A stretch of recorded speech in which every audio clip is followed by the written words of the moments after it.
بسم اللہ الرحمن الرحیم رب زدنی علما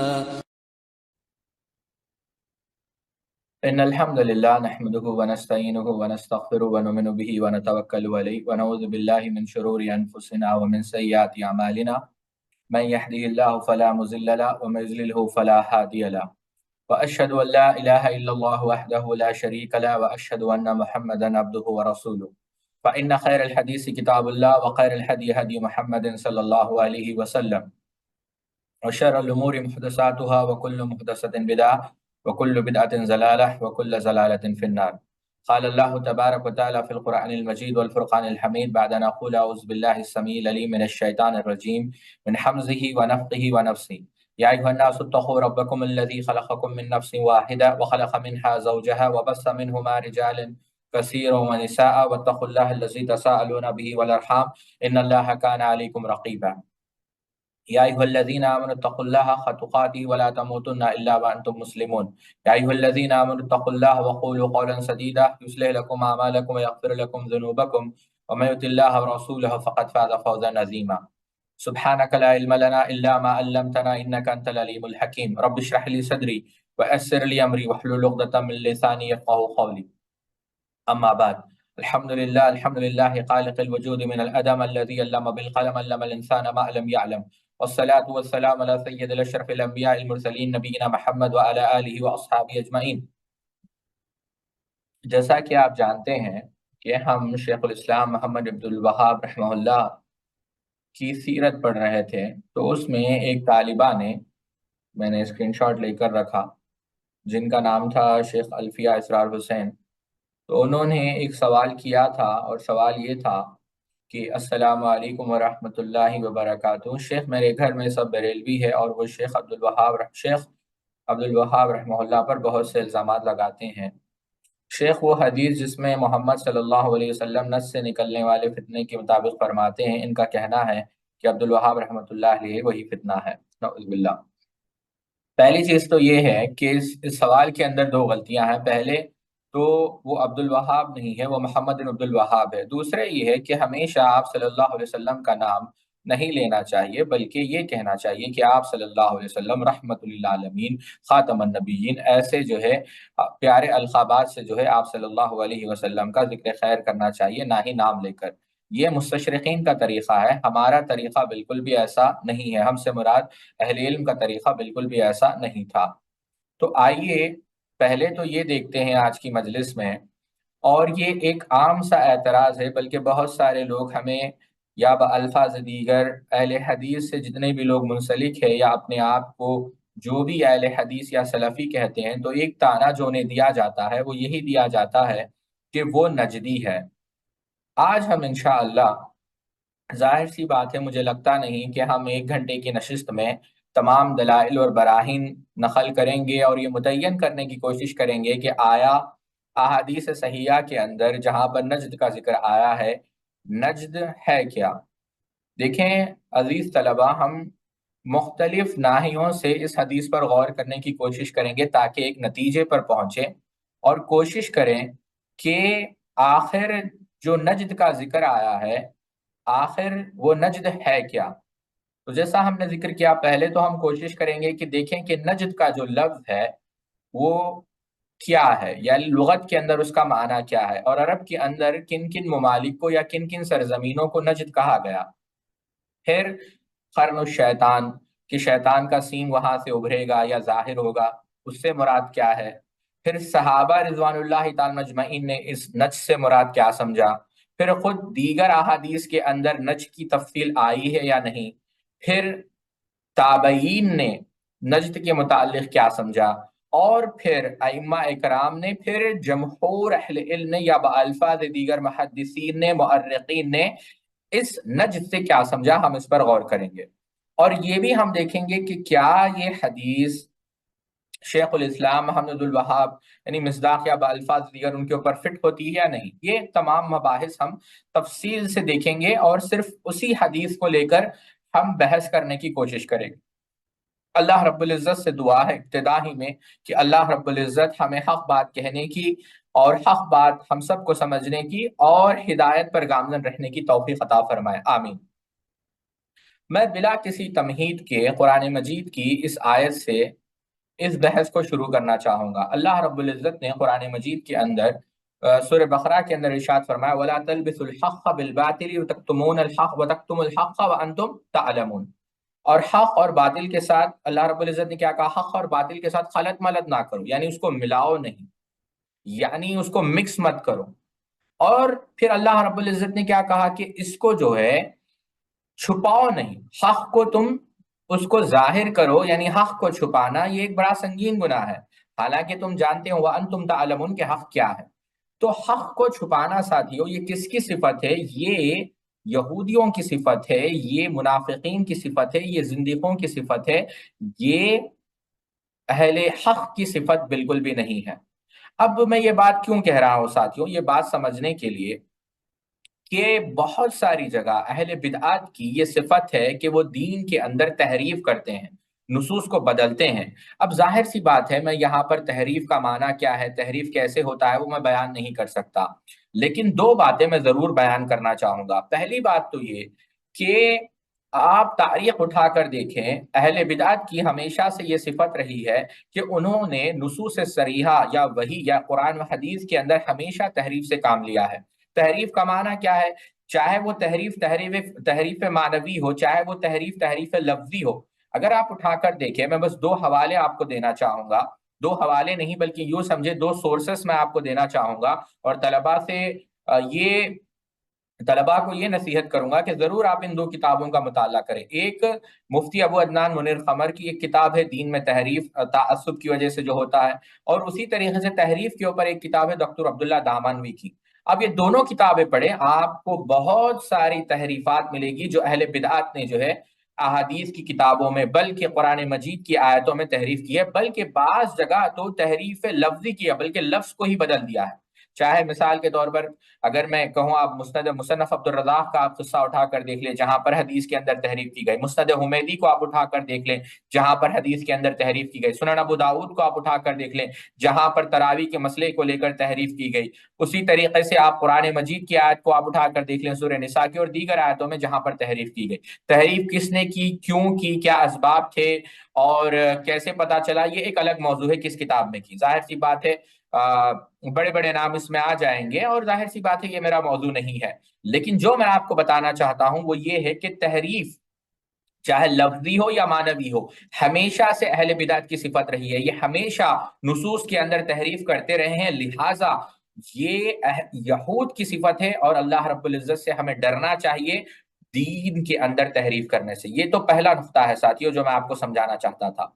دوسری بات جو اہم ہے اور جو دوسرا نقطہ ہے آج میرے درس کا وہ یہ ہے کہ آیا احادیث کو ہم کیسے سمجھیں گے؟ احادیث کو ہم ایسے ہی سمجھیں گے، میں نے آپ کو علم سیکھنے کے بنیادی اصول میں یہ بات بیان کی تھی کہ احادیث ہو یا قرآن ہو ہم تبھی سمجھ پائیں گے جب ہم اسلاف کے فہم سے اس کو سمجھنے کی کوشش کریں، نہ ہی اپنی عقل سے۔ یہ دوسرا نقطہ تھا۔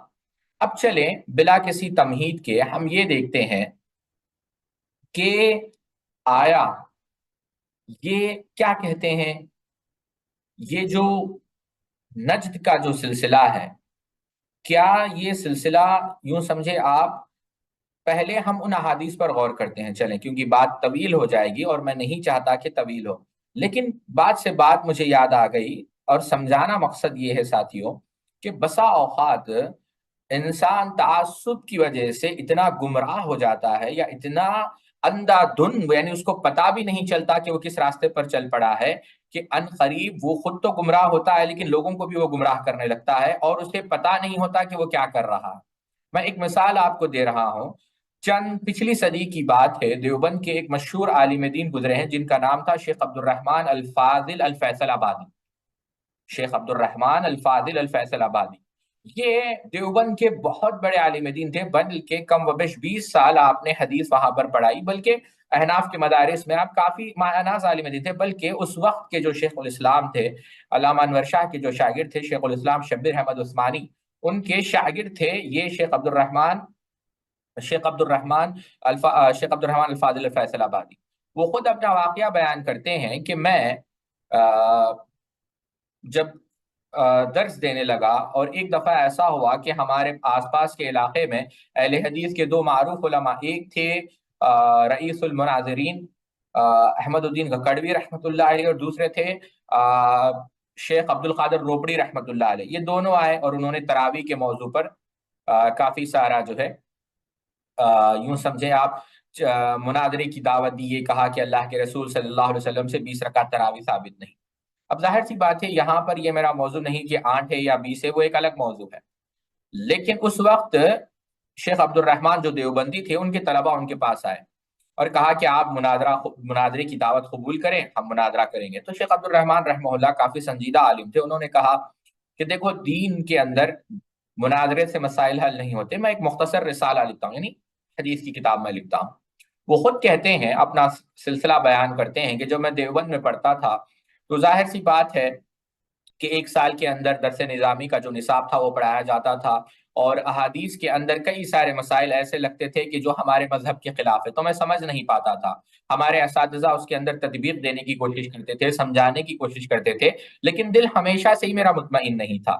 لیکن جب یہ مسئلہ آیا تو میں فوراً شیخ سرفراز خان صفدر دیوبندی کے پاس پہنچا یہ رسالہ لکھنے کے لیے، کیونکہ ظاہر سی بات ہے جو قواعد ہوتے ہیں علوم الحدیث کے، جو قواعد جرح و تعدیل ہے، جو مصطلح ہے علم حدیث سے، اس طریقے سے میں واقف نہیں تھا جس طریقے سے واقف ہونا چاہیے ان مسائل میں لکھنے سے پہلے یا قلم اٹھانے سے پہلے. تو میں فوراً شیخ سرفراز خان کے پاس پہنچا جو اہل حدیث کے خلاف کافی ساری کتابیں لکھ چکے تھے. تو شیخ سرفراز نے مجھے 2 روایتیں دی. ایک تو روایت تھی موطا امام مالک کی جو سیدنا عمر سے مروی ہے، اور دوسری امام بہقی کی اور ابن ابی شیبہ کی، جس کے اندر 20 رکعت کا ذکر ہے کہ اللہ کے رسول نے 20 رکعت پڑھا. تو اس کے اندر کہا کہ ابو شیبہ ایک راوی ہے، اور یہ راوی ثقہ ہے، اور ثقہ اس لیے ہے کہ امام بخاری رحمہ اللہ نے سکت عنہ، یعنی ان کے متعلق خاموشی اختیار کی. تو فوراً انہوں نے رسالہ لکھا، اور وہ رسالہ علماء اہل حدیث کے پاس پہنچا. تو علماء اہل حدیث نے کہا کہ اگر امام بخاری نے اس کو ثقہ کہا ہے تو جو چاہے انعام ہم دینے کے لیے تیار ہیں. اب فوراً شیخ عبد الرحمن تھوڑے سے پریشان ہو گئے کہ حوالہ تو دیا ہے، تو پھر یہ کیوں کہہ رہے ہیں کہ ہم ہزاروں روپے دینے کے لیے تیار ہیں. تو وہ خود شیخ عبد الرحمن کہتے ہیں کہ میں مکتبہ گیا، میزان الاعتدال فی نقد الرجال امام ذہبی کی خریدی، دیکھا کہ امام بخاری نے وہاں پر کہا کہ خاموش ہے. لیکن بات دراصل یہ ہے، جو جانتے ہوں گے بات، کہ جرح و تعدیل کے اندر بعض اہل علم کی جو جرح ہوتی ہے، جرح مفسر، ان کے بعض خاص الفاظ ہوتے ہیں یا خاص ان کی اصطلاح ہوتی ہے. امام بخاری اگر کسی کے متعلق یہ آتا ہے کہ سکت عنہ، انہوں نے خاموشی اختیار کی، اس کا یہ مطلب ہے کہ وہ بدترین راوی ہے، بلکہ یہ جرح مفسر ہے. تو انہوں نے مقدمے میں یہ بات پڑھی. اب وہ تھوڑے سے پریشان ہو گئے. کون؟ شیخ عبد الرحمن. وہ فوراً شیخ سرفراز کے پاس پہنچے، کہا آپ کو تو معلوم تھا، کیوں آپ نے مجھے نہیں بتایا؟ تو کہا کہ ایسے معاملے میں ہمیں ضعیف روایتوں سے ہی کام لینا پڑتا ہے اور کوئی راستہ نہیں ہے. تو وہ فوراً اتنے پریشان ہو گئے کہ میں جس کو دین سمجھ رہا تھا، میں یعنی یہ تو علماء حق ہے. تو انہوں نے کہا کہ ایسے تعصب پر میں لعنت بھیجتا ہوں، اور فوراً انہوں نے کتاب و سنت کے مسلک کو اختیار کیا. میں بتانا یہ چاہتا ہوں ساتھیوں، حق کو چھپانا نہیں چاہیے، اور اگر حق آپ کے سامنے آ جائے تو اسے تسلیم کرنا چاہیے. تو ہم اسی نیت سے انشاءاللہ کوشش کریں گے کہ آیا جو احادیث عموماً شیخ الاسلام محمد عبد الوہاب رحمہ اللہ پر فٹ کی جاتی ہے، خاص کر نجدی، آیا ہم دیکھیں گے کہ کیا حقیقت میں شیخ الاسلام محمد عبد الوہاب رحمہ اللہ کا اسی فتنے سے تعلق ہے یا نہیں. یہ ایک اہم مسئلہ ہے. چلیے پہلی چیز ہم دیکھتے ہیں ساتھیوں، احادیث پر ہم غور کرتے ہیں، اور اس پر، اور یہاں پر ایک بات یہ بھی یاد رکھے ساتھیوں، اور غور کریں سبحان اللہ، کہ آیا آپ دیکھیں کہ اللہ رب العزت کیسے لوگوں کو ہدایت دیتا ہے. دیکھیں وہ کہاں تھے. یہاں پر ایک دیکھیں، یہاں پر ایک بات سے بات ہمیں یاد آ گئی، بات دور نہ جائے لیکن بات سمجھانے کے لیے عرض کر رہا ہوں کہ محمد ابن سیرین رحمہ اللہ کے متعلق ایک حکایت مشہور ہے کہ ایک دفعہ وہ مسجد میں آئے، ایک بچہ تھا. تو محمد ابن سیرین رحمۃ اللہ علیہ نے وہ بچے سے کہا کہ میں تمہاری کفالت کرنا چاہتا ہوں. تو بچے نے کئی سارے سوالات کیے کہ کیا آپ مجھے کھانا کھلائیں گے؟ تو پھر کہا کہ ہاں. پھر بہت سارے سوالات کرنے کے بعد یہ پوچھا کہ جب میں مرض میں مبتلا ہو جاؤں گا کیا آپ مجھے شفا دیں گے؟ کہا وہ تو میرے ہاتھ میں نہیں ہے. تو بچے نے کیا کہا؟ یطعمونی ویسقین، کہ فَإِذَا مَرِضْتُ فَهُوَ يَشْفِينِ، کہ جب اللہ تعالیٰ مجھے کھانا، جو ابراہیم علیہ السلام کے الفاظ ہے، جو ابراہیم علیہ السلام قرآن مجید کے اندر جو اللہ رب العزت نے نقل کیے کہ اللہ تعالیٰ مجھے کھلاتا ہے اور پلاتا ہے، پھر کیا کہا؟ یمیت و یحیین، کہ اللہ رب العزت موت بھی دیتا ہے اور اس کے بعد زندگی دیتا ہے۔ یہاں پر ایک بات جو بعض مفسرین نے عقل کی، وہ میرے موضوع سے متعلق ہے، وہ بتانا مقصود ہے، اور وہ یہ ہے کہ اللہ رب العزت تو مردار سے زندے کو نکالتا ہے، یعنی مرنے کے بعد زندہ کرتا ہے۔ اس کی ایک تفسیر یہ بھی بیان کی کہ اللہ رب العزت جو کفر ہے، یعنی کفر تو ایسی ہے لاش کے مانند ہے، اس کے اندر جان نہیں، ایمان نہیں، اس سے بھی اللہ رب العزت ایمان نکالتا ہے۔ کیا معنی ساتھیوں؟ بسا اوقات کفر کی، بسا اوقات کیا ہے، آپ تاریخ اٹھا کر دیکھیں، کفار ہوتے ہیں لیکن کی اولاد کافی جو ہے سبحان اللہ کافی جو ہے علم والے نکلتے ہیں۔ اب آپ دو مثالیں میں آپ کو دیتا ہوں لڑکوں اور لڑکیوں کے لیے۔ ایک مثال آپ دیکھیں، اللہ رب العزت نے قرآن مجید کے اندر ایک واقعہ بیان کیا ساتھیوں۔ کس کا واقعہ؟ اللہ رب العزت نے ولید ابن مغیرہ کا واقعہ بیان کیا ہے کہ نہیں؟ ولید ابن مغیرہ کون ہے؟ ولید ابن مغیرہ سبحان اللہ یہ خالد ابن ولید رضی اللہ تعالیٰ عنہ کے والد ہیں، جو سورہ مدثر کے اندر جن کا ذکر کیا گیا، ولید ابن مغیرہ کا، کہ اللہ رب العزت نے پوری کیفیت بیان کی کہ وہ جب گھر میں پہنچا اور گھر میں اس کی جو کیفیت تھی، اور وہ انہ فکر وقدر فقتل کیف قدر ثم قتل کیف قدر ثم نظر ثم عبس وبصر ثم ادبر واستكبر فقال ان هذا الا سحر يوسر ان هذا الا قول البشر سأصليه السقر، کہ گھر میں جا کر اس نے غور و فکر کیا کہ کیا کریں، اللہ کے رسول صلی اللہ علیہ وسلم پر قرآن اتر رہا ہے، تو آخر میں یہ نتیجے پر پہنچا کہ یہ کہہ دو کہ یہ کیا ہے، یہ جادو ہے، یہ کیا ہے، جادو ہے۔ اب آپ سوچیں، یہ پھر اللہ رب العزت نے کیا کہا کہ یہ جہنم میں پھینک دیا جائے گا۔ کون؟ ولید، آپ کے بیٹے سیدنا خالد بن ولید رضی اللہ تعالی عنہ۔ سوچیں آپ دین کے لیے کیا کیا خدمات انہوں نے انجام دی، ہے کہ نہیں؟ خالد بن ولید رضی اللہ تعالیٰ عنہ ان کے بیٹے ہیں، اور سوچیں ساتھیوں کہ توحید ان کے اندر کیسی تھی۔ اللہ اکبر، انسان کے رونگٹے کھڑے ہو جانے چاہیے۔ آپ سوچیں کہ یہ قرآن اللہ کے رسول صلی اللہ علیہ وسلم پر نازل ہوا، صحابہ اس کی تلاوت کر رہے ہیں، سیدنا خالد بن ولید پیچھے صف میں کھڑے ہوئے ہیں، اور یہ آیتیں پڑھی جا رہی ہیں، اور آیتیں کس کے خلاف پڑھی جا رہی ہیں؟ اپنے باپ کے خلاف۔ والذین آمنوا اشد حبا للہ، ایمان کا تقاضا یہ ہے کہ انسان والدین سے زیادہ، اپنی اولاد سے زیادہ اللہ سے محبت کرے، کوئی معمولی چیز نہیں۔ انسان کے رونگٹے کھڑے ہو جانے چاہیے، بلکہ اس کے آنکھ نم ہو جانے چاہیے کہ سوچے ایک شخص جو دین کے لیے اتنی خدمت انجام دے رہا ہے، اور سیف من سیوف اللہ کا لقب اسے ملا ہے، اور جب وہ نماز کے لیے کھڑیتا ہے تو وہ قرآن پڑھ رہا ہے، اس قرآن کے اندر اس کے باپ کی مذمت آئی ہے۔ یہ وہ باپ ہے جس نے اس کی پرورش کی، جس نے اس کو اس دنیا میں لایا، بلکہ اس کے اپنے گود میں اس کو کھلایا، اور وہ والد کے خلاف وہ مذمت میں آیتیں اتری اور وہ آیت کو پڑھ رہا ہے۔ یہ ہے توحید۔ آپ سورہ لہب اٹھا کر دیکھیں، تبت یدا ابی لہب و تب، پھر کیا کہا اللہ رب العزت؟ اللہ رب العزت نے کیا کہا؟ اس کے ہاتھ ٹوٹ جائے۔ آپ جان کر تعجب کریں گے، ابو لہب کی ایک بیٹی تھی، آپ سیرت کی کتابیں اٹھا کر دیکھیں، جس کا نام تھا درہ۔ درہ 20 ہجری میں رضی اللہ تعالیٰ عنہ آپ کا انتقال ہو گیا۔ دہیا کلبی، جو جن کی شکل میں جبریل علیہ السلام آیا کرتے تھے، ان سے آپ کا نکاح ہوا۔ درہ رضی اللہ تعالیٰ عنہ جب مدینہ آئی تو بعض لوگ تنقید کرتے تھے، تو آپ صلی اللہ علیہ وسلم احمد کے اندر آپ سب نے کہا کہ یہ میرا خون ہے، یہ تم میرا حصہ ہو۔ تو سوچیں آپ، جب یہ درہ، یہ لڑکی، یہ خاتون جب پیچھے نماز پڑھ رہی ہے اور اس کے باپ کے خلاف یہ آیت قرآن مجید کے اندر، اللہ اکبر، اللہ کے رسول صلی اللہ علیہ وسلم کے جو چچا ہے وہ 3 قسموں کے چچا ہے۔ ایک تو وہ ہے جنہوں نے آپ صلی اللہ علیہ وسلم پر ایمان لایا، جیسے شیخ عثیمین بیان کرتے ہیں، سیدنا عباس ہے۔ ایک تو وہ چچا ہے جنہوں نے اسلام نہیں، سیدنا عباس ہے، سیدنا حمزہ۔ ایک تو وہ ہے جنہوں نے اسلام نہیں لایا لیکن تائید کی، کون ہے وہ؟ ابو طالب۔ ایک تو وہ ہے جنہوں نے اسلام نہیں لایا بلکہ مخالفت کی، جیسے ابو لہب ہے۔ بلکہ قرآن مجید کے اندر مشرکین مکہ میں سے اگر کسی کافر کا نامزد ذکر ہوا ہے وہ ہے ابو لہب۔ بلکہ اگر یہ کہا جائے کہ مخالفت میں سب سے زیادہ، اگر اللہ کے رسول کی مخالفت کرنے والوں میں اگر ایک تقابلہ ہو سکتا ہے، وہ ابو لہب اور ابو جہل، اور غالباً ابو لہب ہی جیتے گا، کیونکہ اس کے اہل و عیال بھی اس کے اندر داخل تھے۔ تو سوچیں آپ کے درہ رضی اللہ تعالیٰ عنہ، تو یہ توحید ہے۔ بہرحال بتانا مقصد یہ ہے کہ اللہ رب العزت کیسے جو ہے لوگوں کو ہدایت دیتا ہے، یہ چیز اصل بتانا مقصد تھا ساتھیوں۔ اب بات دوسری طرف نہ جائے، آئیے یہ دیکھتے ہیں کہ جو احادیث، پہلے تو ہم ان احادیث کو دیکھیں گے کیا ہے احادیث، کہ آیا یہ چیزیں ثابت ہے یا نہیں۔ چلیے وقت زیادہ نہ ہو جائے، چلیے ہم دیکھتے ہیں۔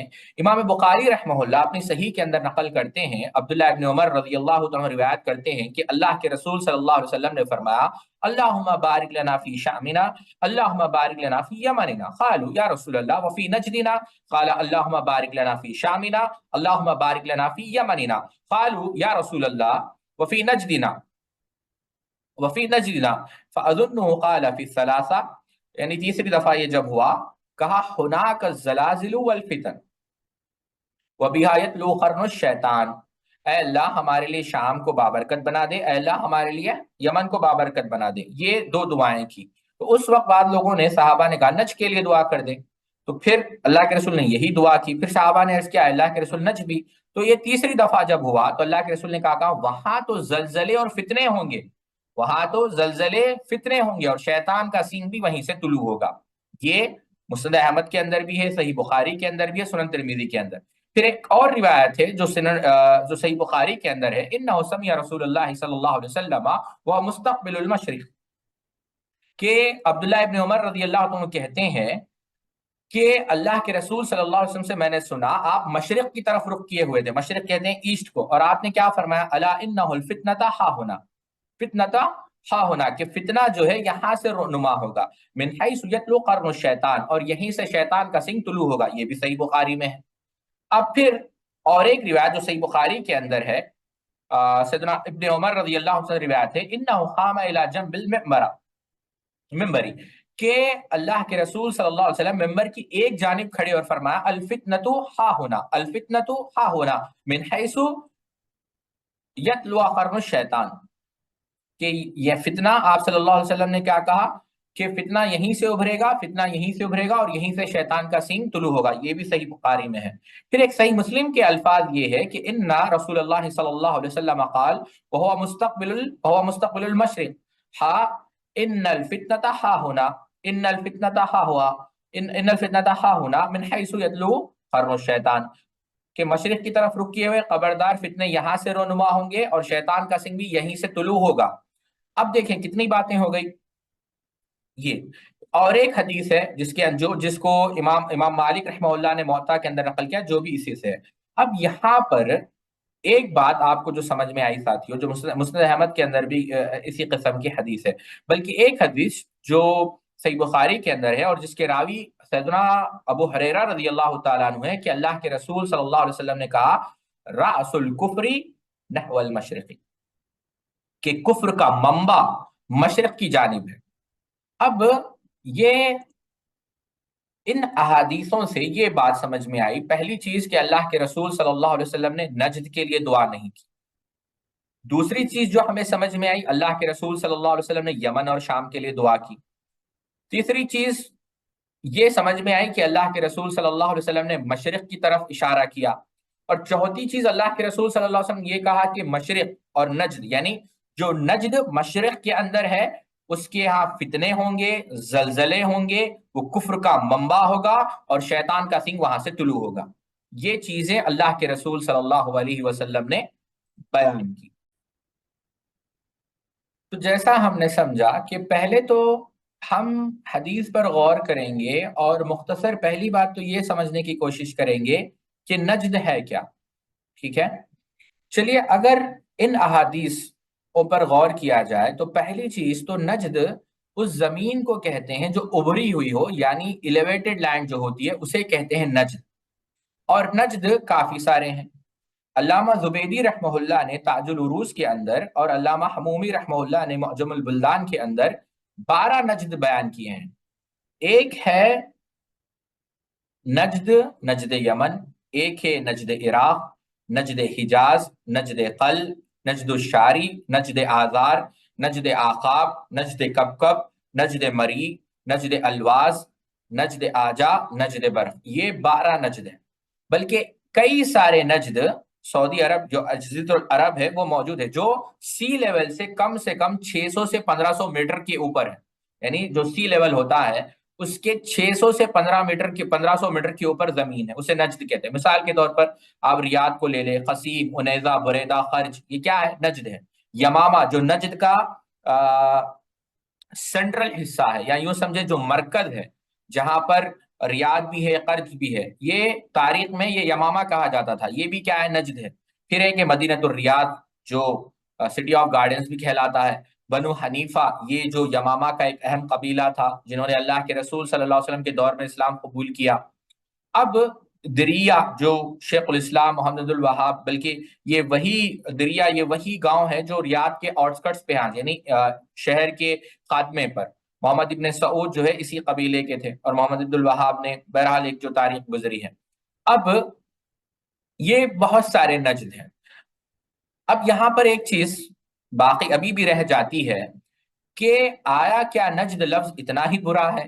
کیا نجدی کہنے سے کسی کی توہین ہوتی ہے؟ اگر نجدی کہنے سے کسی کی توہین ہوتی ہے تو یہاں پر ایک بات یاد رکھیں، یہاں پر میرے سامنے ابھی میں بھیجوں گا آپ کو، امام ابن حبان رحمہ اللہ کی کتاب المجروحین من المحدثین ہے، جس کی جلد نمبر 2 ہے، صفحہ نمبر 405 ہے۔ اس کے اندر امام ابو حنیفہ رحمہ اللہ کے متعلق لکھا گیا کہ آپ کے جو والد تھے، امام ابو حنیفہ کا اصل نام کیا تھا؟ نعمان۔ آپ کے والد کون تھے؟ نعمان ابن ثابت ابن زبطہ ابن مرزبان۔ جو ثابت تھے وہ نجد سے تھے، اور ثابت نجدی تھے۔ تو اگر نجدی ہی اتنا برا لفظ ہے تو امام ابو حنیفہ رحمہ اللہ کے والد کا تعلق بھی کہاں سے تھا؟ نجد سے تھا۔ اور یہ ہم نہیں کہہ رہے ہیں، امام ابن حبان رحمہ اللہ نے کتاب المجروحین من المحدثین کے اندر یہ بات کہی ہے۔ تو یہ بات تو ہم سمجھ گئے کہ نجد سے آخر مراد کیا ہے۔ اب سوال یہاں پر یہ ہے، جب اتنے سارے نجد ہیں، اور سوال ابھی بھی بچ جاتا ہے کہ آیا جس نجد کا اللہ کے رسول صلی اللہ علیہ وسلم نے ذکر کیا وہ نجد کون سا نجد ہے کہ نہیں؟ یہ کافی اہم سوال ہے۔ تو چلیے ہم اس کو حل کرتے ہیں۔ جیسا کہ قرآن مجید کا ایک قاعدہ ہے جس کو امام سیوطی رحمہ اللہ نے الاتقان فی علوم القرآن کے اندر بیان کیا کہ القرآن یفسر بعضہ بعض، کہ قرآن کے بعض حصے بعض حصوں کو جو ہے، بعض حصوں کی جو ہے تفسیر کرتے ہیں۔ اسی طریقے سے بعض احادیث مختصر وارد ہوتے ہیں، لیکن اس کی تفصیل دیگر طرق میں یا دیگر مسانید میں اس کی تفصیل مل جاتی ہے۔ تو چلیے دیکھتے ہیں کہ کیا دوسرے احادیثوں میں اس کی تفصیل آئی ہے؟ بالکل آئی ہے۔ کہاں آئی ہے دیکھتے ہیں۔ خود یہ اس کے جو بنیادی راوی ہے، جو جلیل القدر صحابی ہے عبداللہ ابن عمر رضی اللہ عنہ، بیان کرتے ہیں رأیت رسول اللہ صلی اللہ علیہ وسلم یشیر بیدیہ یؤم العراق یؤم العراق ان الفتنۃ ہا ہنا ان الفتنۃ ہا ہنا ثلاث مرہ من حیث یتلو قرن الشیطان۔ کہتے ہیں عبداللہ ابن عمر رضی اللہ تعالیٰ عنہ، میں نے اللہ کے رسول صلی اللہ علیہ وسلم کو دیکھا، آپ اپنے ہاتھ مبارک کے ساتھ عراق کی طرف اشارہ کرتے ہوئے فرما رہے تھے، خبردار فتنہ یہیں سے نمودار ہوگا، خبردار فتنہ یہیں سے نمودار ہوگا، خبردار فتنہ یہیں سے نمودار ہوگا، اور یہیں سے شیطان کا سینگ طلوع ہوگا۔ اس حدیث کو امام احمد بن حنبل رحمہ اللہ نے اپنی مسند کے اندر نقل کیا۔ اور ایک روایت سیدنا عبداللہ ابن عمر رضی اللہ تعالیٰ عنہ سی ہے، کہتے ہیں اللہم بارک لنا فی مدینتنا وبارک لنا فی مکتنا وبارک لنا فی شامنا وبارک لنا فی یمننا وبارک لنا فی سائنا ومدنا، فقال رجل یا رسول اللہ وفی عراقنا فعرض عنہ فقال فیہا الزلازل والفتن وبیہا یتلو قرن الشیطان۔ کہتے ہیں یا اللہ، اللہ کے رسول صلی اللہ علیہ وسلم دعا کر رہے ہیں، یا اللہ ہمارے لیے ہمارے مدینے کو بابرکت بنا دیں، ہمارے لیے ہمارے مکے کو بابرکت بنا دیں، ہمارے لیے ہمارے یمن کو بابرکت بنا دے، ہمارے سا، یعنی جو سا ہوتا ہے نا، جو آپ زکوٰۃ الفطر دیتے ہیں، آپ نے سنا ہوگا سا اور مد، یعنی اس کی جو یونٹس ہوتی ہیں اس کے اندر تو برکت، یعنی ہمارے رزق، یعنی اس کے اندر سا اور اس کے اندر برکت ڈال دے۔ ایک شخص نے کھڑے ہو کر کہا اے اللہ کے رسول، عراق کے لیے بھی آپ دعا فرمائیے۔ عراق کا لفظ حدیث کے اندر آیا ہے، تو آپ صلی اللہ علیہ وسلم نے اس کی طرف التفات نہ کرتے ہوئے، اعراض کرتے ہوئے کیا کہا؟ وہاں تو زلزلے اور فتنے بپا ہوں گے، وہیں پر شیطان کا سنگ طلوع ہوگا۔ اس حدیث کو امام طبرانی نے نقل کیا ہے، اور اس حدیث کو امام فساوی رحمہ اللہ نے المعرفۃ التاریخ کے اندر نقل کیا ہے، اور اس حدیث کو ابو نعیم رحمۃ اللہ علیہ نے حلیۃ الاولیاء و طبقات الاصفیاء کے اندر نقل کیا ہے، اور امام نے عساکر رحمہ اللہ نے تاریخ دمشق کے اندر اس حدیث کو نقل کیا ہے۔ چلیے تیسری حدیث دیکھتے ہیں۔ اللہ کے رسول صلی اللہ علیہ وسلم کہتے ہیں اللہم بارک لنا فی سائنا وفی مدنا فردداها ثلاث مرة فقال الرجل يا رسول الله ولعراقنا فقال رسول الله صلی اللہ علیہ وسلم بها الزلازل والفتن ومنها يطلع قرن الشیطان. اس حدیث کو بھی امام طبرانی نے اور متعدد محدثین نقل کیا اللہ ہمارے لیے سا اور مد میں برکت دے. آپ صلی اللہ علیہ وسلم یہ بات 3 مرتبہ فرمائی. ایک شخص نے کہا ہمارے عراق کے لیے دعا فرمائیے, تو آپ صلی اللہ علیہ وسلم نے فرمایا وہ تو زلزلے اور فتنوں کی سرزمین ہے اور وہیں سے شیطان کا سینگ طلوع ہوگا. پھر ایک اور حدیث جس کو امام علی قشیری رحمہ اللہ نے نقل کیا, امام ابی علی القشیری رحمہ اللہ نے اپنی تاریخ کے اندر نقل کیا. وہ حدیث کو ہم ایک مرتبہ دیکھتے ہیں. عبداللہ ابن عمر رضی اللہ عنہ فرماتے ہیں کہ صلی النبی صلی اللہ علیہ وسلم صلاۃ الفجر فاقبل علی القوم فقال اللهم بارک لنا فی مدینتنا وبارک لنا فی مدنا وسائنا اللهم بارک لنا فی شامنا ویمننا فقال الرجل والعراق یا رسول اللہ فسکت ثم قال اللهم بارک لنا فی مدینتنا وبارک لنا فی مدنا وسائنا اللهم بارک لنا فی حرمنا وبارک لنا فی شامنا ویمننا فقال الرجل والعراق یا رسول اللہ قال من ثم يطلع قرن الشیطان تحت الفتن. کہ اللہ کے رسول صلی اللہ علیہ وسلم نے ایک دفعہ فجر کی نماز ادا کی. نماز ادا کرنے کے بعد آپ نے اپنا رخ مبارک چہرہ انور کی رخ مبارک کیا اور فرمایا اللہ ہمارے لیے مدینے کو بابرکت بنا دے, ہمارے مد اور سا میں برکت دے, ہمارے شام اور یمن کو بابرکت بنا دے. ایک آدمی نے اٹھ کر کہا اللہ کے رسول عراق کے لیے بھی دعا کیجیے.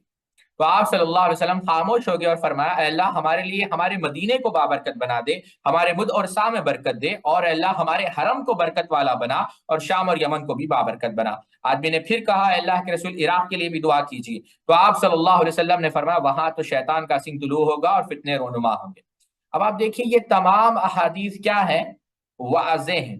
بلکہ ایک اور حدیث جس کو امام بزار رحمہ اللہ نے مستد کے اندر نقل کیا, اور یہ حدیث عبداللہ ابن عمر رضی اللہ عنہ سے مروی ہے, اللہم بارک لنا فی شامنا اللہم بارک لنا فی یمننا فقالها مرارا فلما كان في ثلاثه او الرابعه قالوا يا رسول الله وفي عراقنا قال ان بها زلازل والفتن وبها يطلع قرن الشیطان. یہی قسم کی روایت کے عراق کے لیے دعا آپ صلی اللہ علیہ وسلم نے نہیں کی. ایک اور روایت جس کو امام احمد نے مسند کے اندر نقل کیا. بلکہ ان تمام روایتوں سے ساتھیوں, بلکہ ایسی میں سمجھتا ہوں درجنوں روایتیں آپ کو مل جائے گی جس سے یہ بات واضح ہو جاتی ہے کہ ان تمام روایتوں سے کہ فتنے سے مراد یا پھر جس نجد کا ذکر کیا گیا ہے احادیث کے اندر, جہاں زلزلے ہوں گے, جہاں سے شیطان کا سنگ طلوع ہوگا, اور جہاں پر جو ہے کفر کا منبع ہے, وہ کون سا نجد ہے؟ وہ نجد عراق والا نجد ہے. تو امید کرتا ہوں یہاں تک آپ لوگوں کو بات واضح سمجھ میں آ چکی ہو. اگر کسی کے کچھ سوالات ہیں تو وہ کر سکتے ہیں. تو اب تک ساتھیوں پہلی چیز جو ہم نے سمجھی وہ یہ کہ نجد کا ذکر احادیث کے اندر آیا ہے. دوسری چیز وہ نجد سے مراد عراق ہے. اور تیسری چیز نجد سے اگر کیا نجد لفظ اتنا ہی برا ہے, اور نجد کا اصطلاح لغت میں معنی کیا. یہ 3 چیزیں.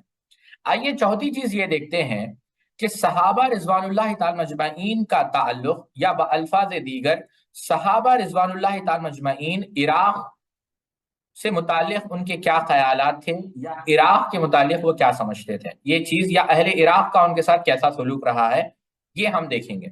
چلیں اس سے قبل ساتھیوں ایک چیز جو میں یہاں پر بتانا چاہوں گا, اور میں چاہوں گا کہ آپ لوگ بھی اس پر غور کریں کہ آخر قرن شیطان, کہ شیطان کا جو سین کا مسئلہ ہے اس سے مراد کیا ہے, یا اس کا مطلب کیا ہے.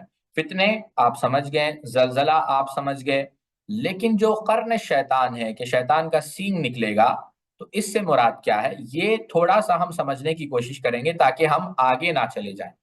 بہت سے لوگ شیطان کے سینگ سے معین شخص مراد دیتے ہیں کہ ایک شخص ہے, حالانکہ یہ غلط ہے, کیونکہ اس سے مراد صرف سورج کے طلوع ہونے کی جگہ اور طلوع آفتاب کے وقت سے پیش آنے والی صورتحال. مثال کے طور پر آپ صلی اللہ علیہ وسلم کا فرمان ہے بے شک سورج شیطان کے 2 سونگوں کے درمیان طلوع ہوتا ہے. اب آپ اس کو اٹھا کر دیکھیں, میں اس کو آسان کروں گا تاکہ بات آپ لوگوں کو آسانی سے سمجھ میں آئے. حافظ ابن حجر اسقلانی رحمہ اللہ فتح الباری میں بیان کرتے ہیں کہ آپ صلی اللہ علیہ وسلم کا فرمان سورج کا سین, اس کے بارے میں داؤدی رحمہ اللہ کا کہنا ہے سورج, بعض لوگوں نے شیطان کی جگہ سورج کا بھی راوی کہتا ہے کہ وہم ہو چکا ہے, اس وجہ سے آپ لوگ کشمکش کے شکار نہ ہو. سورج کا حقیقی سینگ ہے، تاہم سینگ سے مراد شیطانی طاقت بھی مراد لے جانے کا احتمال ہے، جس کے ذریعے سے شیطان لوگوں کو گمراہ ہی کرنے کی کوشش کرتا ہے۔ یہ توضیح مناسب ہے۔ اس سے مراد کے بارے میں یہ بھی کہا گیا ہے کہ شیطان اپنے سر کو طلوع آفتاب کے وقت سورج کے ساتھ ملا لیتا ہے تاکہ سورج کی عبادت کرنے والے اسے بھی سجدہ کریں۔ ایک قول یہ بھی ہو سکتا ہے کہ سورج کا مخصوص شیطان ہو جس کے سینگوں کے درمیان سے سورج طلوع ہوتا ہو۔ یہ ایک ہے۔ ہو سکتا ہے آپ کو سمجھ میں بات نہ آئی، میں اور آسان انداز میں سمجھاتا ہوں۔ اس کی بہترین شرح علامہ کرمانی رحمہ اللہ کہتے ہیں بخاری کی شرح میں، وہ کہتے ہیں کہ شیطانی یعنی قرن الشیطان سے مراد یہ ہے کہ شیطانی گروہ اور شیطانی امت مراد ہے، یعنی وہ لوگ جو شیطان کی پیروی کریں گے۔ عرب میں ہر اس قول و فعل کو قرن الشیطان کہا جاتا تھا جو مکروہ اور ناپسندیدہ۔ آپ سمجھ رہے ہیں میری بات؟ شیطان کے سینگ سے مراد یہ بھی ہو سکتا ہے، جیسا بعض شارحین نے بیان کیا، یہ بھی ہو سکتی ہے، مگر حدیث کے لفظ قرن الشیطان سے مراد شیطانی قوت ہے جس سے وہ انسان پر مسلط ہوتا ہے اور قابو پاتا ہے۔ حافظ امام قسطلانی رحمۃ اللہ علیہ نے، اسقلانی نہیں قسطلانی نے، ارشاد الساری میں بیان کیا کہ قرن الشیطان سے مراد ہر مکروہ اور ناپسندیدہ امر ہے، مگر حدیث کے لفظ قرن الشیطان سے مراد کیا ہے؟ گمراہ فرقے ہیں۔ غور سے سمجھیں یہ بات کو، کیا ہے؟ قرن الشیطان سے مراد گمراہ فرقے ہیں، یعنی گمراہ فرقے وہاں سے نکلیں گے۔ یہ ایک بات ہمیں پتا چلی کہ قرن الشیطان سے مراد ہے کیا، ٹھیک ہے؟ اب آیا یہ بھی دیکھتے ہیں کہ صحابہ نے اس سے کیا سمجھا، یا پھر صحابہ سبحان اللہ اس کے متعلق کیا، یعنی عراق سے متعلق ان کا کیا تھا تعلق۔ بلکہ خود جو بہت بڑے محدث مانے جاتے ہیں، بلکہ واقعی میں محدث ہے، شاہ ولی اللہ محدث دہلوی رحمہ اللہ، انہوں نے ایک واقعہ نقل کیا، ظاہر سی بات ہے اس کی سند پر میں کلام نہیں کرتا۔ کہتے ہیں سیدنا عمر رضی اللہ تعالی عنہ نے حجت اللہ البالغہ کے اندر، اور علامہ شبلی نعمانی نے بھی سیرت النعمان کے اندر اس واقعے کو نقل کیا۔ کہتے ہیں کہ سیدنا عمر رضی اللہ تعالی عنہ نے اپنے عہد خلافت میں انصار کا ایک تبلیغی وفد کوفہ کی جانب روانہ کیا۔ اب دیکھیں عراق کے اندر کوفہ ہے، بصرہ ہے، بغداد ہے۔ کوفہ کی طرف، آپ کوفہ کو جا رہے ہیں، تو کیا کہا ان کو وہ صحابہ کو جو کوفہ جا رہے تھے، آپ کوفہ جا رہے ہیں، وہاں آپ کو ایسے لوگ ملیں گے جو قرآن مجید کی انتہائی رقت و محبت سے پڑھتے ہوں گے۔ وہ آپ سے مل کر کہیں گے کہ آپ صلی اللہ علیہ وسلم کی صحبت یافتہ ہے، لہذا آپ کی ارشادات عالیہ سنائیں۔ یعنی تم جاؤ گے وہاں پر، وہ لوگ تمہیں ملیں گے، اور تم کیا کرو گے؟ ان کی قرآن کی قرات دیکھ کر اور ان کے انداز کو دیکھ کر وہ تمہارے پاس آئیں گے اور تم سے حدیث پوچھیں گے۔ تو سیدنا عمر نے کیا کہا؟ تو جب وہ تم سے حدیث پوچھیں اور کہیں کہ حدیث سنائیے، تو ان سے بہت کم حدیث بیان کرنا، زیادہ حدیثیں انہیں بیان نہ کرنا۔ یہ کون کہہ رہے ہیں؟ سیدنا عمر۔ شاہ ولی اللہ محدث دہلوی نے اس کو نقل کیا ہے، یہ ہمارے کوئی گھر کی بات نہیں ہے۔ آئیے دیکھتے ہیں، اور بھی بہت ساری باتیں ہیں، دیکھتے ہیں کہ اہل عراق کا صحابہ کے ساتھ تعلق کیا تھا، یا صحابہ عراق کے متعلق کیا سوچتے تھے۔ اللہ رب العزت نے قرآن مجید کے اندر ارشاد فرمایا فَإِنْ آمَنُوا بِمِثْلِ مَا آمَنْتُمْ بِهِ فَقَدِ اهْتَدَوْا، کہ ہدایت پانا چاہتے ہو تو صحابہ جیسا ایمان لاؤ۔ امام مالک رحمہ اللہ موطا کے اندر نقل کرتے ہیں کہ جب سیدنا عمر رضی اللہ تعالی عنہ نے عراق جانے کا ارادہ کیا، سیدنا عمر کا ارادہ بنا کہ میں عراق جا کر آؤں، تو اس وقت کعب الاحبر رحمہ اللہ نے ان سے کیا کہا کہ امیر المومنین آپ عراق مت جائیے، کیونکہ عراق کے اندر 90% جادوگری ہے، شر ہے، اور وہاں پر سرکس جن رہتے ہیں اور ایسے ایسے امراض ہیں جس کا علاج نہیں ہو سکتا، لہذا آپ عراق کو مت جائیے۔ دیکھیں آپ، میں اس پر تبصرے نہیں کروں گا، بس آپ سمجھتے جائیے۔ دوسرا واقعہ جو صحیح مسلم اور دیگر متعدد کتابوں کے اندر موجود ہے، جابر بن سمورہ رضی اللہ تعالیٰ عنہ سے مروی ہے کہ جب اہل کوفہ نے سیدنا سعد بن ابی وقاص رضی اللہ تعالیٰ عنہ کے خلاف شکایت کی کہ آپ نماز ڈھنگ سے نہیں پڑھاتے، تو فوراً سیدنا عمر رضی اللہ تعالیٰ عنہ نے کیا کہا کہ سیدنا سعد بن ابی وقاص کو معزول کر دیا جائے، اور وہاں پر فوری کس کو مامور کیا؟ سیدنا عمار کو۔ سیدنا سعد بن ابی وقاص مدینہ آئے اور کہا کہ ابو اسحاق کیا معاملہ ہے؟ تو کہا کہ نہیں ایسا معاملہ نہیں ہے، ہم ایسے ہی نماز پڑھاتے ہیں۔ جیسا قصہ طویل ہے کہ اللہ کے رسول صلی اللہ علیہ وسلم، ہم پہلے 2 رکعتیں عشاء میں طویل ہوتی ہے، بعد کی 2 رکعتیں مختصر ہوتی ہے۔ تو سیدنا عمر نے کہا مجھے بھی یہی امید تھی۔ تو جب تحقیق کی گئی تو پورے لوگوں نے کس کی تعریف کی؟ سیدنا سعد رضی اللہ تعالیٰ کی۔ لیکن جب بنی ابس کی مسجد گئے تو وہاں پر ایک شخص تھا جس کا نام تھا اسامہ بن قتادہ، اس نے 3 تہمتیں آپ پر لگائی۔ ان لوگ تین تہمتیں، پہلی تہمت کہ سیدنا سعد رضی اللہ تعالیٰ عنہ جہاد نہیں کرتے، مال غنیمت تقسیم نہیں کرتے، اور اپنے فیصلوں میں عدل و انصاف سے کام نہیں لیتے. تو فوراً اس وقت سیدنا سعد رضی اللہ تعالیٰ عنہ نے تین بد دعائیں اس کو دی کہ اس کی عمر طویل ہو جائے، وہ فقر و فاقہ میں غریبی میں مبتلا ہو جائے، اور وہ ذلیل ہو جائے. عبد المالک جو اس کے راوی ہے کہتے ہیں کہ میں نے اس کو دیکھا، وہ بوڑھا ہو چکا تھا اور اس کی آنکھیں نکل چکی تھی، اور وہ راستے میں جانے والے لڑکیوں سے جو ہے وہ چھیڑ چھاڑ کرتا تھا، وہ ایک دم ذلیل ہو چکا تھا. تو دیکھیں آپ، تیسری بات امام نسائی رحمہ اللہ سنن نسائی کے اندر نقل کرتے ہیں، سیدنا ابو ہریرہ رضی اللہ تعالیٰ عنہ کے الفاظ ہے، یا اہل العراق تزعمون تزعمون انی اکذب علی رسول اللہ صلی اللہ علیہ وسلم.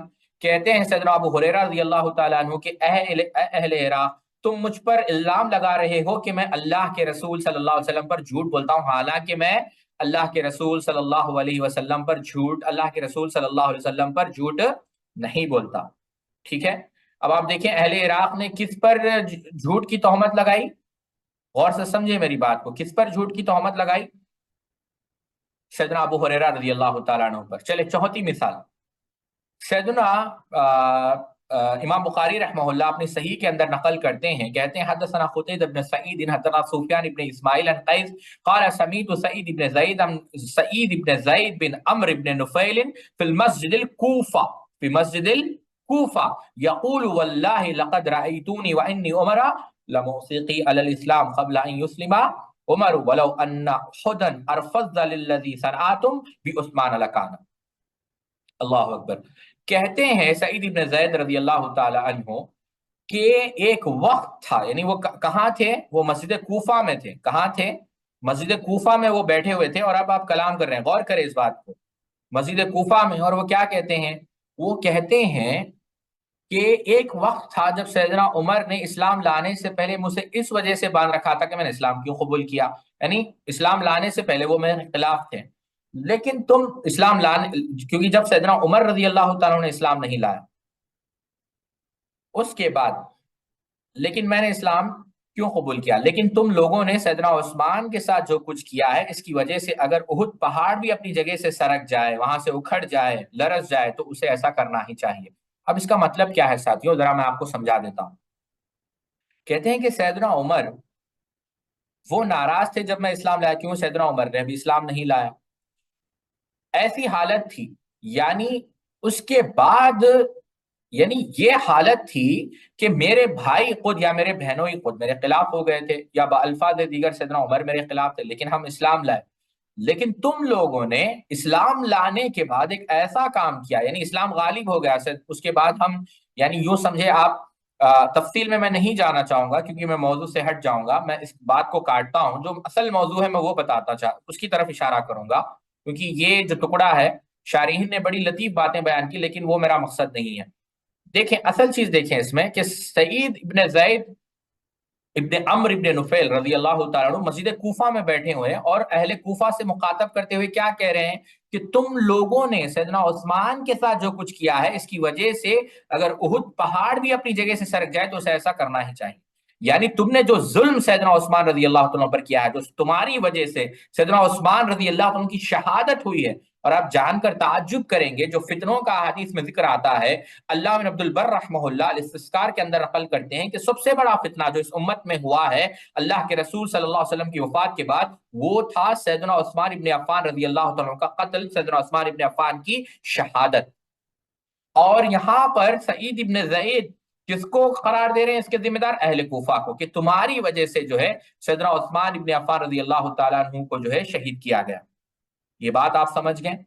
تو اب دیکھیں سیدنا عمر، سیدنا ابو ہریرہ، سیدنا سعد بن ابی وقاص، پھر ہے سیدنا سعید ابن زید، اور پھر آپ اس کے علاوہ بھی، یہ تو صحابہ ہیں، آپ سہل بن حنیف کو دیکھیں، یعنی عبداللہ ابن عمر رضی اللہ عنہ کا ایک قول میں آپ کو اور ایک بیان کر دیتا ہوں، جس کو امام بخاری رحمہ اللہ نے اپنی صحیح کے اندر نقل کیا، اور میں چاہتا ہوں کہ آپ اس پر غور کریں. سیدنا ابن ابی نعیم رحمہ اللہ بیان کرتے ہیں کہ ہم کنتو شہید علی ابن عمرہ، شاہد علی ابن عمرہ، کہ ہم ابن عمر رضی اللہ عنہ کے ساتھ بیٹھے ہوئے تھے. وسأل رجلا عن دم البعوض، یعنی مچھر، ایک آدمی آیا اور دم کہتے ہیں خون کو، مچھر کے خون کے متعلق سیدنا عبداللہ ابن عمر رضی اللہ عنہ کو پوچھا. فقال ممن انت، کہا کہ تم کہاں سے ہو؟ فقال من اہل العراق، میں عراق سے ہوں، قال انظر الى هذا، دیکھو اس شخص کو، یسألونی عن دم البعوض وقد قتل ابن النبی صلی اللہ علیہ وسلم، کہ دیکھو اس شخص کو جو مجھے مچھر کی جان لینے کا تو مسئلہ پوچھ رہا ہے، حالانکہ اس کے ملک والوں نے، یعنی اس کے لوگوں نے اللہ کے رسول صلی اللہ علیہ وسلم کے نواسے کو بے تکلف قتل کر ڈالا، یعنی تم مچھر کے خون کے بارے میں پوچھ رہے ہو، اور وہ خون جو خون کس کا تھا، نواسہ رسول کا تھا، اس کو تم نے بہا دیا۔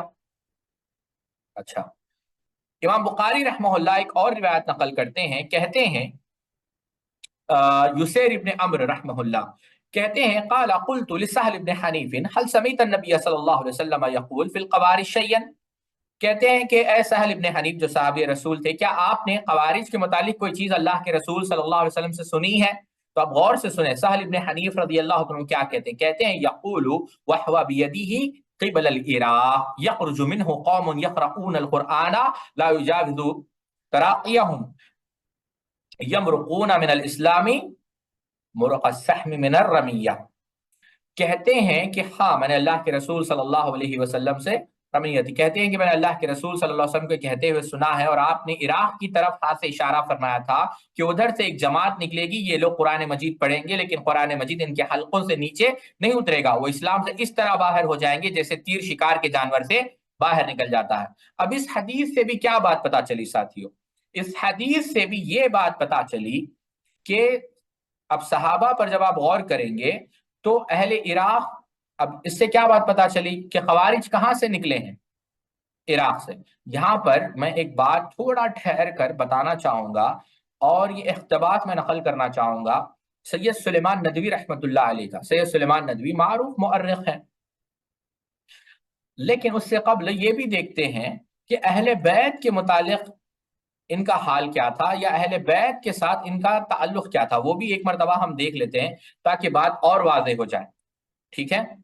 کوئی کسر باقی نہ رہے، یا پھر کوئی یوں سمجھے، کوئی یہ نہ سمجھے کہ بات ادھوری رہ گئی۔ یہ تو صحابہ تھے، چلو اہل بیت میں بھی جو صحابہ تھے، پہلی مثال جو میں آپ کو دینا چاہوں گا وہ ہے سیدنا علی رضی اللہ تعالیٰ کی۔ سیدنا علی رضی اللہ تعالیٰ کی شہادت جب سیدنا حسن رضی اللہ کے بعد سیدنا حسن رضی اللہ خلیفہ ہوئے تو آپ مسجد کوفہ میں نماز پڑھ رہے تھے کہ اچانک حالت سجدہ ہی میں ایک کوفی نے، کس نے؟ کوفی نے آپ پر خنجر سے حملہ کروایا، یعنی خنجر سے حملہ کیا، بہت زخمی ہو گیا، پیچھے کے حصے پورے آپ کے بہت طریقے سے زخمی ہو گئے، چونکہ زخم کافی ہو گیا تھا اس لیے آپ کئی ماہ کئی دن آپ بیمار رہے۔ کون؟ سیدنا حسن رضی اللہ تعالیٰ عنہ۔ پس جب آپ کا زخم بھر گیا اور آپ چلنے پھرنے کے قابل ہو گئے تو جامع مسجد کوفہ میں ممبر پر آپ نے جمعہ کا خطبہ دیتے ہوئے فرمایا، اے عراقیوں کچھ تو ہمارے متعلق خوف خدا کرو، کیونکہ تمہارے امیر اور ہم وہی ہے جو اہل بیت ہے جن کے متعلق اللہ رب العزت نے آیت تطہیر قرآن مجید کے اندر نازل کی۔ یعنی کیا کہا کہ تم لوگ اہل بیت کا حق ادا نہیں کر رہے ہو، اللہ سے ڈرو ہمارے متعلق۔ پھر سیدنا حسن رضی اللہ تعالیٰ کو جب زہر دیا گیا اور آپ کی شہادت یقینی ہو گئی تو آپ نے اپنے بھائی سیدنا حسین سے بطور وصیت کیا فرمائی؟ یہ بات بطور وصیت آپ نے یہ بات فرمائی، تعلیق الخلفاء آپ پڑھیں امام سیوطی کی، اس کے اندر آپ نے یہ بات فرمائی کہ حالت بتا رہے ہیں کہ صفحاء کوفہ تمہیں یہاں سے نکال دیں گے اور بہت ذلیل کریں گے، لہذا تمہارے لیے یہاں سے چلے جانا ہی بہتر ہے، یعنی جو انہیں میرے ساتھ کیا وہ تمہارے ساتھ کریں گے، یہ لوگ وفادار نہیں ہے، تمہارا یہاں سے نکل جانا ہی بہتر ہے۔ تو اب ان چیزوں سے یہ بات واضح ہو گئی ساتھیوں کہ صحابہ رضوان اللہ تعالی مجمعین عراق کو کیا سمجھتے تھے اور عراق کی ان کے پاس کیا اہمیت تھی، ٹھیک ہے؟ یہ بات آپ سمجھ جائیے۔ یہ تو ہو گیا صحابہ کا۔